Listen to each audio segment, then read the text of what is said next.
5वां अध्याय देवी की स्तुति अंबिका के रूप की प्रशंसा। ऋषि बोले, प्राचीन समय में शुभ निशुंभ दोनों असुरों ने बल के मद में भरकर इंद्र त्रिलोकी का राज्य और यज्ञों के भाग छीन लिया। उन्हीं दोनों ने सूर्य, चंद्रमा, कुबेर और वरुण का अधिकार पा लिया। वायु एवं अग्नि का काम भी वे ही करने लगे। देवताओं को तो अपमानित, पराजित एवं राज्य भ्रष्ट करके स्वर्ग से निकाल दिया। जिनके अधिकार उन दोनों असुरों ने छीन लिए थे, वे सभी पराजित देवता अपराजिता देवी का स्मरण करने लगे कि उस देवी ने तो हमें वर दिया हुआ है कि आपातकाल में मेरा स्मरण करने पर तुम्हारे महान संकट तत्क्षण में दूर कर दूंगी।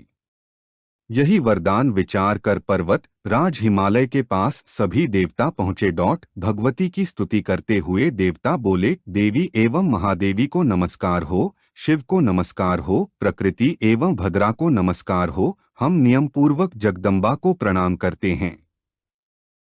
रुद्ररूपा को नमस्कार, नित्य स्वरूपा गौरी एवं धात्री को नमो नमः हो। ज्योत्सना रूपिणी चंद्रस्वरूपा एवं सुखमयी को निरंतर प्रणाम है।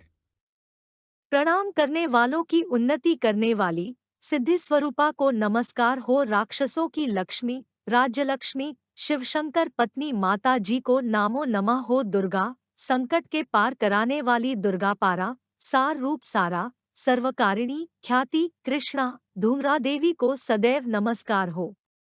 अत्यंत सुंदर एवं अत्यंत भयंकर रूप उस देवी को बार बार प्रणाम है।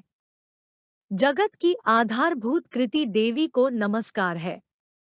जो देवी सभी प्राणियों में निद्रारूप से कही गई है, उसे नमस्कार हो।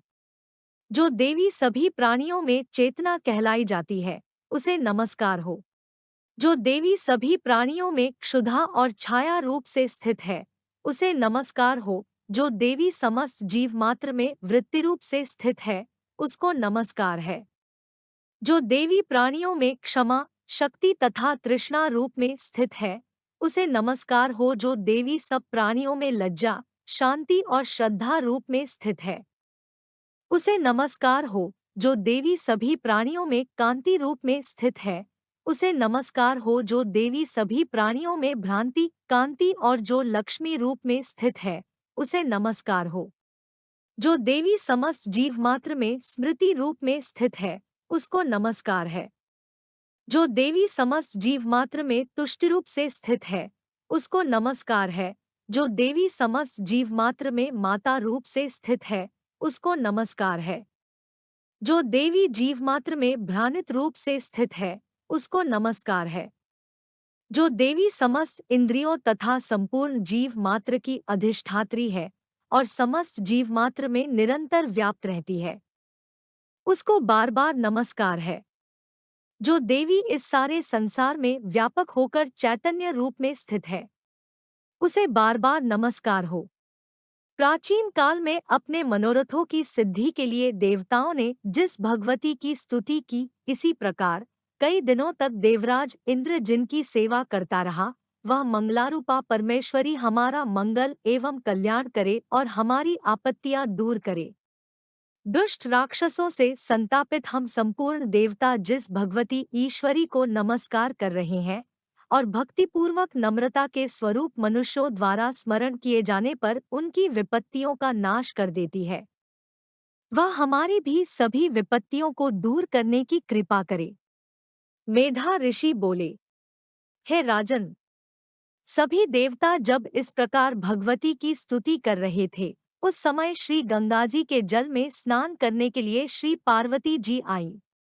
उस समय पार्वती जी ने देवताओं से पूछा कि तुम लोग किसकी स्तुति कर रहे हो। तब उनके शरीर कोश से प्रकट होकर शिवा बोली, ये देवता तो शुंभ दैत्य से सताए हुए एवं संग्राम में निशुंभ से पराजित हुए मेरी स्तुति कर रहे हैं।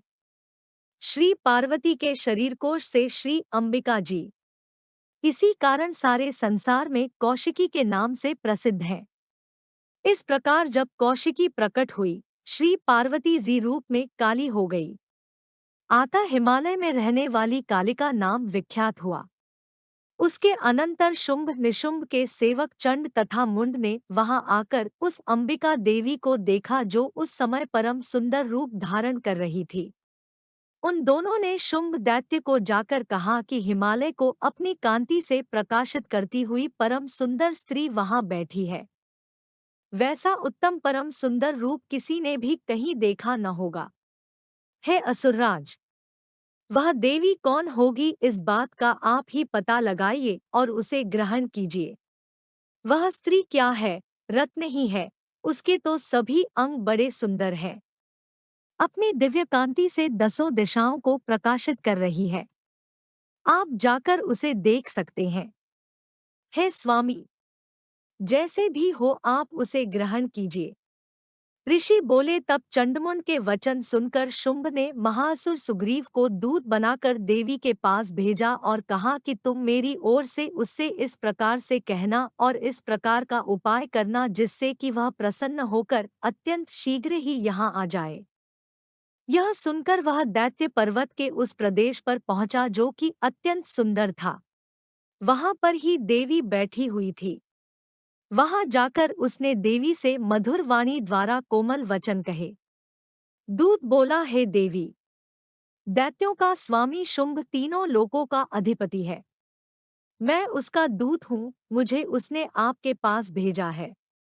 उसने सभी देवता परास्त कर दिए हैं।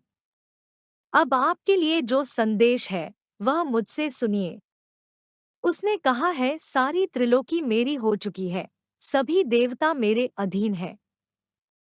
सभी यज्ञभाग पृथक पृथक करके मैं ही पा रहा हूँ। त्रिलोकी भर के उत्तम सभी रत्न मेरे अधीन हो चुके हैं। इंद्र के श्रेष्ठ वाहन ऐरावत हाथी को मैंने छीन लिया है। देवताओं ने क्षीर समुद्र से उत्पन्न उच्चैः श्रवा नामक अश्वरत्न प्रणाम करके मुझे भेंट कर दिया है, तथा और भी जितने देव गंधर्व एवं नागों के पास रत्नरूप वस्तुएं थी, वे सबकी सब, हे सुंदरी, मेरी हो चुकी है। हे देवी, अब हम तुमको स्त्रियों में रत्न मान रहे हैं। इस कारण अब आपको भी हमारे पास आ जाना चाहिए, क्योंकि हम तो रत्नों के भोक्ता हैं। अब तुम्हारी इच्छा है कि मुझे अथवा मेरे पराक्रमी भाई निशुंभ को, इन दोनों में से किसी को चुन लो, क्योंकि तुम रत्नरूप हो। मेरे साथ विवाह कर लेने से तुम्हें अतुल ऐश्वर्य प्राप्त होगा।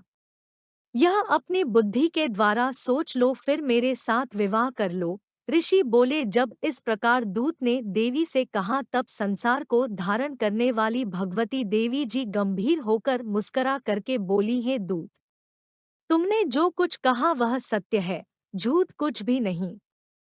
इसमें संदेह नहीं कि शुंभ त्रिलोकी का स्वामी है और निशुंभ भी वैसा ही है।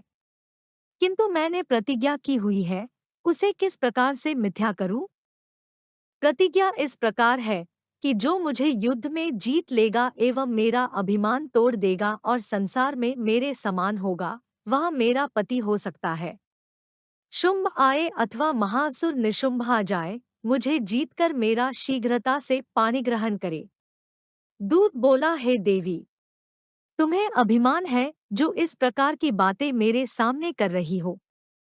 भला कहीं त्रिलोकी में ऐसा कौन सा पुरुष है जो इस प्रकार की बातें मेरे सामने कर रही हो? भला कहीं त्रिलोकी में ऐसा कौन सा पुरुष है जो शुंभनिशुंभ का सामना कर सके? सारे देवता तो दूसरे दैत्यों का सामना भी नहीं कर सकते। तू तो स्त्री है और अकेली बैठी है। युद्ध भूमि में इंद्र आदि सभी देवता जिस शुंभ आदि दैत्यों के सामने न ठहर सके, भला तू स्त्री होते हुए उनका सामना कैसे कर सकती है? इस तरह चले चलने से तुम्हारी प्रतिष्ठा होगी, अन्यथा जब वे तुम्हारे केश पकड़कर घसीटते हुए ले जाएंगे तो तुम्हारा गौरव नष्ट हो जाएगा। देवी बोली, हे दूत, शुंभ बलवान और निशुंभ भी पराक्रमी है, पर मैं करूँ तो क्या करूँ? प्रतिज्ञा करने से पहले यह बात मैंने नहीं सोची थी। अब तुम जाकर असुरराज को मेरी यही बात कह दो, इसके पश्चात वे जो उचित समझे करें।